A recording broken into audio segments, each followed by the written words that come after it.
Pengerusi PN Sabah, Ronald Kiandi, menegaskan untuk memperkukuh politik gabungan itu di Sabah setelah mencatat rekod terburuk berbanding prestasi sebelum ini. Beliau berkata, keputusan itu diterima dengan hati terbuka dan akan melakukan penilaian semula demi mengembalikan kepercayaan rakyat.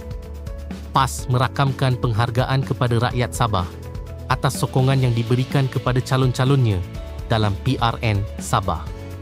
Setiausaha Agungnya, Taqiyuddin Hassan, mengucapkan terima kasih kepada pengundi DUN Karambunai yang telah memilih Ali Akbar Gulasan hingga berjaya melakar kemenangan bersejarah buat PAS. Dalam pada itu, beberapa penganalisis politik berpendapat kekalahan teruk di Sabah ini dijangka akan terus menekan kedudukan Presiden Bersatu, Muhyiddin Yassin, yang kini berdepan desakan agar beliau berundur menjelang PRU 16. Pengasas dan mantan Ketua BPN Sarawak, Johan Mohamad, menggesa Muhyiddin meletakkan jawatan sebagai Presiden Bersatu dan pengerusi PN ekoran prestasi buruk di Sabah.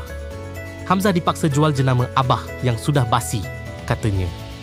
Sementara itu, Ketua Bersatu Port Dickson, Badrul Hisham berkata bahawa keputusan PRN Sabah adalah isyarat jelas bahawa parti perlu berubah segera jika mahu kembali relevan dalam politik nasional.